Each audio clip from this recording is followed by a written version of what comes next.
लो कोई नहीं। फिर भी बी मेलानोवस्की की 2 फोटो वो भेजी है मैंने, पिक्स। तो बी मेलानोवस्की का एक्सचेंज थ्योरी देखेंगे आज। विनिमय सिद्धांत। विनिमय सिद्धांत दिया तो बहुत लोगों ने है, जैसे जेम्स फ्रेजर का है, मेलानोवस्की का है, और कई कई का आता है, विल्फ्रेड पैरेटो का है। तो पहले तो यही कहते थे कि पैरेटो को यही मानते थे कि हाँ भाई एक्सचेंज कुछ नहीं होता, मतलब लेने देने वाला जो सिद्धांत है वो सिद्धांत नहीं होता, लेन देन तो सोसाइटी में चलता ही रहता है। लेकिन जब पैरेटो ने इस चीज़ को समझाया कि जैसे अर्थशास्त्र था, अर्थशास्त्र में ये बातें कही जाती थी कि इस तरह का कोई सिद्धांत नहीं बनता, लेकिन फिर पैरेटो ने बहुत सारे राइटर्स को इकट्ठा किया, या फिर एक संगोष्ठी थी एक जगह पे, और वहाँ पर बहुत सारे राइटर्स इकट्ठा हुए थे, इस चीज़ पे चर्चा चल रही थी कि ये इस तरह का कोई सिद्धांत होता है कि नहीं होता है। तब पैरेटो ने समझाया था कि एक ये गोष्ठी की बात थी कि गोष्ठी में टहलते हुए सहभागी टकराते हैं एक दूसरे से, और उन्होंने बड़े शहरों में वो लोग, उनकी जो गोष्ठी थी वो थी, फिर वहाँ पर एक होटल मिलता है उनको, होटल में गए और उन्होंने पूछा, इसने पैरेटो ने, कि क्या इस होटल में मतलब फ्री खाना मिल सकता है।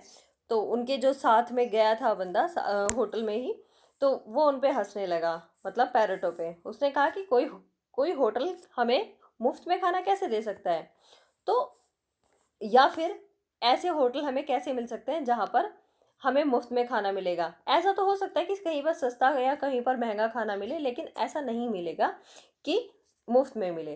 तो तब पैरेटो बताते हैं कि यही तो अर्थशास्त्र का सिद्धांत है कि कोई भी चीज़ मुफ्त में नहीं मिलती, बल्कि हर वस्तु की लागत होती है और बिक्री मूल्य होता है। बहुत थोड़े सामाजिक विनिमय सिद्धांत का यही सार है, मतलब जो बेसिक है उसका, जो इसका विनिमय सिद्धांत है, ये इसी का सार है। मतलब मेन पॉइंट ये होता है। फिर समझाते हैं कि जब हम बाजार जाते हैं, चीनी खरीदते हैं, उसके दाम चुका देते हैं। अर्थशास्त्र में उत्पादन, वितरण, विनिमय और उपभोग ये बुनियादी सिद्धांत होते हैं। सामाजिक विनिमय सिद्धांत वेता अर्थशास्त्र के इन बुनियादी तत्वों को नहीं छूते, लेकिन उनका कहना है कि सामाजिक व्यवहार में लोग विनिमय पद्धति को अपनाते हैं। मतलब हम ये चीज़ें लेन देन वाली बात हम अर्थशास्त्र में करते हैं, लेकिन जो हमारा सोशल बैकग्राउंड है, जो हमारी सोशोलॉजी है, जो हमारा सोशल सिस्टम है, ये हमें ये समझाता है कि यहाँ पर हम वस्तुओं का विनिमय करते हैं, ना कि पैसे का लेन देन। जब अपने पड़ोसी, रिश्तेदार और मित्रों के यहाँ शादी ब्याह या मौत मरण में आदि अवसरों पर जाते हैं, तो कुछ ना कुछ दस्तूर वहाँ पर होते हैं जिन्हें कि हमें निभाना होता है। जैसे रिश्तेदार और मित्रों के यहाँ शादी ब्याह आदि में गए तो वहाँ पर गिफ्ट लेकर गए, या फिर किसी के यहाँ पर कोई किसी अशुभ अवसर पर गए तो वहाँ पर भी कुछ ना कुछ ऐसा ले जाना होता है कि जो संस्कार में मान्य होता है, कि जैसी जहाँ पर सिचुएशन होगी उसके अकॉर्डिंग हमें व्यवहार करना होगा। कि अगर किसी के यहाँ पर हम मृत्यु में जा रहे हैं तो उसके लिए अब भी कुछ विधियाँ होती हैं जिनका हमें पालन करना होता है, और कुछ संस्कार के तौर पर वहाँ पर भी लेकर जाना होता है। कि कुछ चीज़ें किसी के घर से आएंगी, कुछ कहीं और से आएंगी, इस तरह से लेन देन चलता ही है। तो कहते हैं संपूर्ण समाज को एक बाजार कहा गया है जिसमें व्यवहार करने वाला प्रत्येक व्यक्ति चीनी खरीदने वाले व्यक्ति की तरह खरीद फरोख्त करने वाला होता है। जैसे कि बाजार में एक ही वस्तु के कई विकल्प होते हैं, जैसे धोती सस्ते दामों की है, महंगे दामों की है और बहुत महंगे दामों की है। जिसकी जितनी क्षमता है उसके अनुसार वो धोती के कई विकल्पों में से एक विकल्प को अपनाता है। सामाजिक व्यवहार में भी इसी तरह के विकल्प होते हैं, और हम अपनी सामाजिक स्थिति के अनुसार व्यक्ति एक या अनेक विकल्पों को अपना लेता है। तो इस तरह से हमें लेन देन के बारे में समझाया गया है। जो विनिमय सिद्धांत वेता है, इनका केंद्रीय बिंदु सामाजिक विनिमय है। सामाजिक विनिमय को समझाते हैं। हमारे चारों ओर पारस्परिक व्यवहार विनिमय के माध्यम से होता है। दफ्तर में बॉस हमें शिष्टाचार या चापलूसी से खुश करने होते हैं, वह भी इसके बदले में हमारे ऊपर अपनी कृपा बनाए रखते हैं। लोगों का दरबारी व्यवहार और कुछ न होकर सामाजिक विनिमय ही है, लेकिन यह विनिमय सहज रूप से नहीं होता। इसके भी कुछ सिद्धांत होते हैं जिनका हमें आगे चलकर पता चलता है कि किस प्रकार से सोसाइटी में वर्क करते हैं। जैसे आधुनिक विनिमय सिद्धांतवेताओं में कौन कौन है? जॉर्ज होमन्स है, पीटर ब्लो है, माइकल हेचर है, आदि के नाम जो है वो सबसे आगे रखे गए हैं।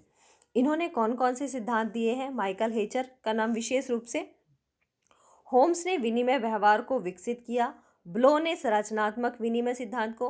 देखो ये जो सिद्धांत है ना, सभी के विनिमय है, लेकिन विनिमय सिद्धांत को अपने अपने अकॉर्डिंग सभी ने नाम दिए। जैसे होम्स का जो विनिमय सिद्धांत है वो व्यवहार को विकसित करता है, ठीक है, व्यवहार विनिमय कैसा होता है। फिर पीटर ब्लो का है संरचनात्मक विनिमय, कि संरचना में किस प्रकार का विनिमय होता है। हेचर ने विवेकी सिद्धांत को रखा। ये सभी विनिमय सिद्धांतवेता हैं, इनमें विविधता है, मतलब है तो विनिमय करते हैं, विचारों का विनिमय है, लेकिन इनमें भी अलग अलग है, अलग अलग बता दिया। ये एक दूसरे से असहमत भी हैं। होम्स समूह पर बहुत जोर देते हैं, होम्स कहता है कि ग्रुप है, ब्लो कहता है कि संरचना को केंद्रीय स्थान में रखता है, जबकि हेचर कहता है विवेकी व्यवहार को प्राथमिकता देते हैं। तो ये अपने अपने मेंटल एबिलिटी के अकॉर्डिंग व्यवहारों को एक दूसरे से अलग करते हैं या बांटते हैं और विनिमय को बताते हैं कि ये विनिमय का फर्स्ट पॉइंट कौन सा होगा। अवधारणा में अंतर होते हुए भी सभी विनिमय सिद्धांतवेता तथ्य को मानकर चलते हैं कि इनका एक मुख्य पॉइंट बनता है, तथ्य है कि प्रत्येक मनुष्य अपनी अंतःक्रियाओं में दूसरे अधिकतम लाभ लेना चाहता है, कि हम कुछ ना कुछ खर्च करके उससे अधिकतम लाभ हम लेना चाहेंगे। अंतःक्रिया से कोई लाभ न हो तो शिष्टाचारवश कब तक मृदुभाषी रहा जा सकता है, कब तक व्यवहार की निरंतरता बनी रह सकती है। इसमें समाजशास्त्री कहते हैं कि सिद्धांतों में विनिमय कोई एक अलग थलग सिद्धांत नहीं है, बल्कि ये वास्तव में सिद्धांतों की एक परंपरा की कड़ी है।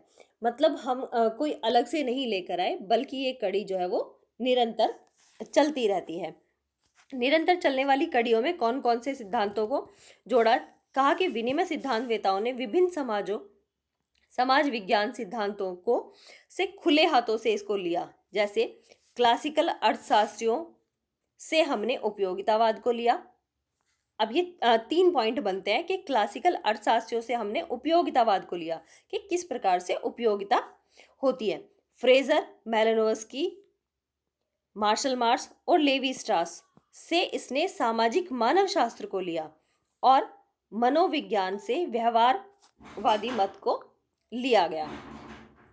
मनोविज्ञान से व्यवहारवादी मत को लिया गया।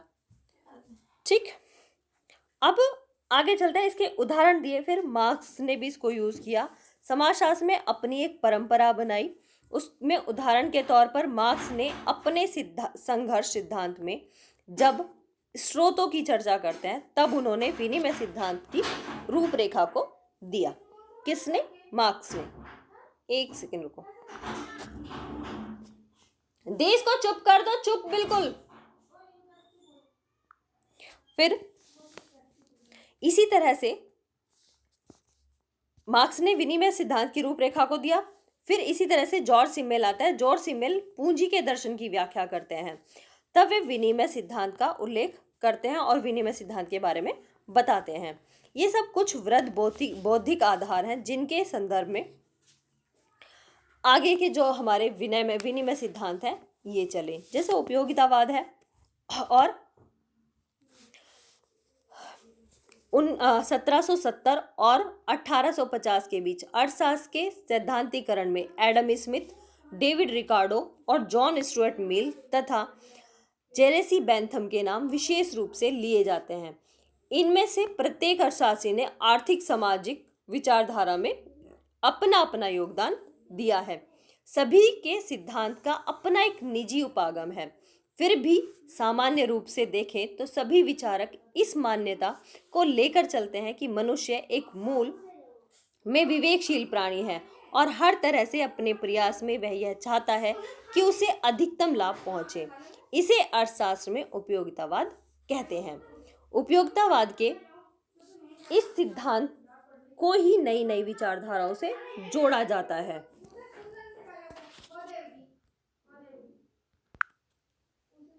की लैंग्वेज थी पिगिन, PIGIN है शायद स्पेलिंग। पिगिन वहाँ की भाषा थी जो ट्रोबियाड द्वीप के वासी बोलते थे। तो मेलानोव्स्की को वहाँ पर 3 साल अगर वहाँ पर बिताने हैं तो उन्होंने वहाँ की पहले लैंग्वेज को सीखा और तब वहाँ पर रहने के लिए गए। मेलानोव्स्की की स्टडी एक पार्टिसिपेटरी रिसर्च कहलाती है और ये इसी बुक के अकॉर्डिंग आती है। और वहाँ पर रहने के बाद इन्होंने ये चीज़ फाइंड आउट की कि किस प्रकार से वहाँ के आदिवासी लोग रहते हैं। वहाँ का अध्ययन उन्होंने किया 3 साल तक रहकर।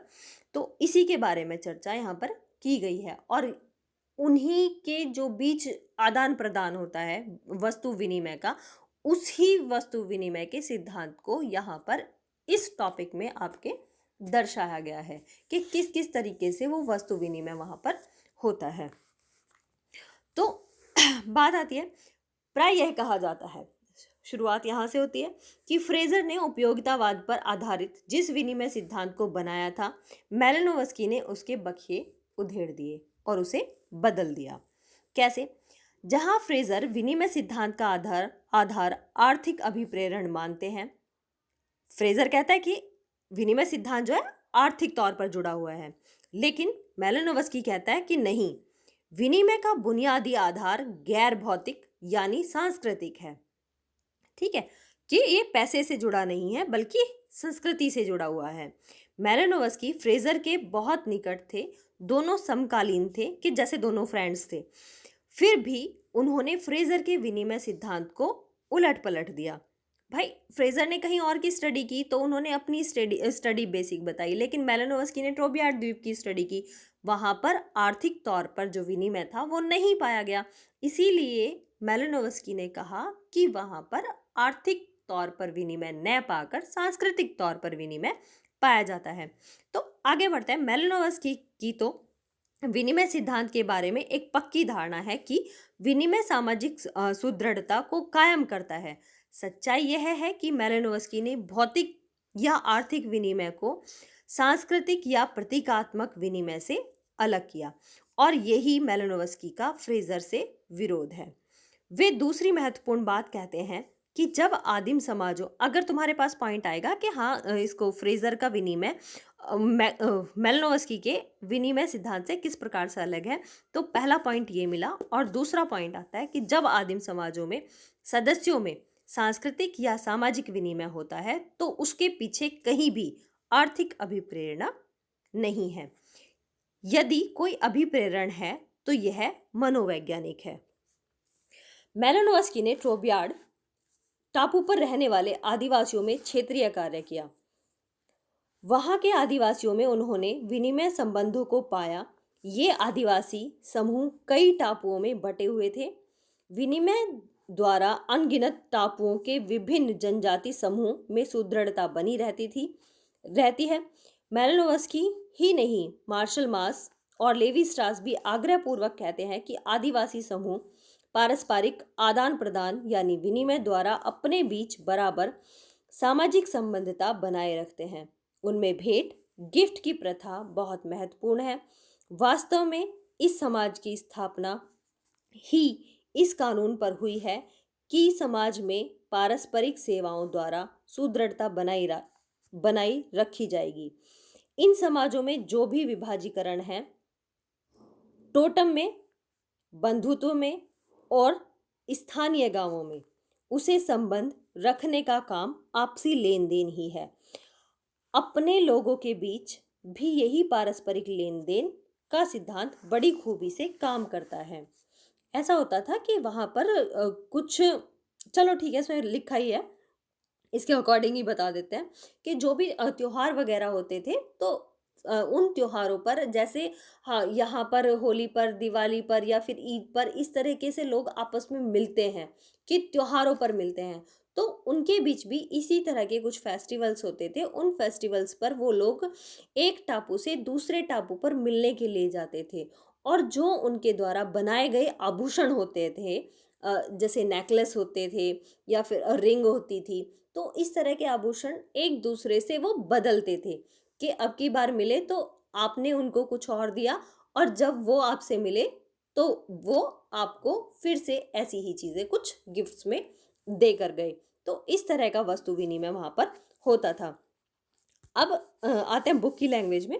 मेलानोव्स्की ने पाया कि इन विभिन्न आदिम जातियों में जातीय समूह में भेंट देने की परंपरा है। इस व्यवस्था को मेलानोव्स्की कुला व्यवस्था कहते हैं। ठीक है, इसे खुला रिंग भी कहा जाता है कि रिंग देना, जो अंगूठी थी वो देते थे और नेकलेस वापस लेते थे, तो इस लेन देन की परंपरा को कुला रिंग भी कहा जाता था। निश्चित अवधि में एक टापू के आदमी अपनी किश्ती में बैठकर दूसरे टापू जाते थे। इस टापू के निवासियों में से वे मिलते थे, उनमें वे घोंगे के नेकलेस लेते हैं और बदले में अपनी ओर से बाजूबंद देते हैं। मतलब हुआ बाजूबंद भेंट में देना और बदले में गले का नेकलेस लेना। दूसरे शब्दों में बाजूबंद भेंट में दीजिए और नेकलेस भेंट में लीजिए। ये बाजूबंद और नेकलेस बहुत महंगे होते हैं, मूल्यवान होते हैं, लेकिन इन जेवरों की निश्चित रूप से कोई भौतिक उपयोगिता नहीं है। होता यह था कि दोनों टापुओं के आदिवासी अपनी भेंट को भविष्य के लिए संभाल कर रख देते थे, और जब कभी मौका पड़ता था तो इनका फिर से विनिमय कर लेते थे। इस खुला रिंग में यह जवाहरात साल दर साल उसी उत्सव में काम आते थे कि जब आप मुझसे मिले तो मैंने आपको वापस कर दिए, फिर से वो लोग आपसे मिले तो उन्होंने आपको मतलब इज्जत देने के तौर पर आपको दे दिए।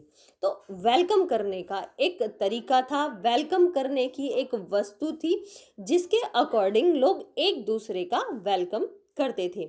मेलानोव्स्की ने मानव शास्त्रीय विनिमय सिद्धांत को जो नया क्षितिज दिया,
कहाँ जाते हैं, of the western pacific B Malinowski, जिसमें ट्रोबियाड द्वीप का इसने अध्ययन किया मेलानोव्स्की ने।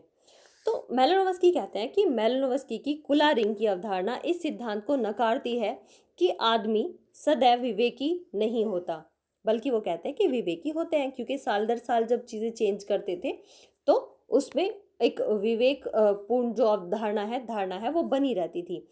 वह हर तरह से अपनी आवश्यकताओं की पूर्ति नहीं करना चाहता। उसकी क्रियाओं के पीछे सामाजिक सुदृढ़ता, एकीकरण, प्रतिबद्धता आदि कारक भी होते हैं। तो इस तरह की चीज़ें वहाँ पर पाई जाती हैं, सुदृढ़ता, एकीकरण, प्रतिबद्धता पाई जाती है, क्योंकि एक सामाजिक क्रिया होती है तो उसके पीछे ये हमारी जो थॉट है ये हमें मिलती है। दूसरा पॉइंट है जहाँ फ्रेजर आर्थिक उपयोगितावादी यह मानकर चलते हैं कि आदमी बुनियादी रूप से स्वार्थी है और वह अधिकतम लाभ लेने के लिए विनिमय करता है। मेलानोव्स्की कहते हैं कि अनुभाविकता पर निर्भर है, जो अनुभाविकता पर निर्भर है, कहता है कि आर्थिक आवश्यकताओं की अपेक्षा मनोवैज्ञानिक आवश्यकताएं इतनी ताकतवर होती हैं कि वे न केवल विनिमय को जन्म देती हैं वरन उसे सुदृढ़ता व स्थायित्व भी प्रदान करती हैं। दूसरे शब्दों में विनिमय के पीछे मनोवैज्ञानिक प्रक्रियाएं आर्थिक आवश्यकताओं की अपेक्षा अधिक महत्वपूर्ण होती हैं। तो मेलानोवस्की अपनी बात पर जोर देते हुए कहते हैं कि इसमें आर्थिक क्रिया कम महत्वपूर्ण होती है, बल्कि जो सांस्कृतिक या मनोवैज्ञानिक क्रियाएं होती हैं वो अधिक प्रबल होती हैं। प्रतीक नंबर 3, प्रतीकात्मक विनिमय संबंध बुनियादी सामाजिक प्रक्रियाएं हैं जो हमें सामाजिक स्तरीकरण और एकीकरण दोनों में देखने को मिलती है। ये कहता है कि मेलानोवस्की से पहले फ्रेजर ने विनिमय व्यवहार को उपयोगितावाद के घेरे तक सीमित कर दिया था, लेकिन बाद में मेलानोवस्की ने इसे विनिमय के घेरे से मुक्त कर दिया और कहा कि एक मुक्त विनिमय सिद्धांत को प्रस्तुत किया। उन्होंने इस तथ्य पर जोर दिया कि मनोवैज्ञानिक प्रक्रिया और सामाजिक एकीकरण के प्रतिमानों में प्रतीकात्मक विनिमय का महत्वपूर्ण स्थान है। इसी तरह से वे अपने संपूर्ण विश्लेषण में मेलानोवस्की की दो बातों पर जोर देते हैं। पहली तो यह है कि विनिमय क्या आधार मनोवैज्ञानिक प्रक्रियाएं हैं, और दूसरी है कि ये प्रक्रियाओं के कारण सांस्कृतिक और संरचनात्मक विनिमय संबंध पैदा होते हैं। ठीक है, तो ये था कुल मिला के मेलानोवस्की का विनिमय सिद्धांत। अब इसे अगर मैं शॉर्ट लैंग्वेज में करूं तो आप कह सकते हो कि मेलानोवस्की के सिद्धांत को मेलानोवस्की ने arguments of the western Pacific पुस्तक में प्रस्तुत किया, और इस पुस्तक के अध्ययन के लिए इन्होंने ट्रॉबियाड द्वीप पर रहने वाले आदिवासियों का अध्ययन किया। उस अध्ययन को करने के लिए इन्होंने वहां पर 3 साल का वक्त बिताया, जहां पर काले लोग रहते थे और जो पिगिन भाषा बोलते थे।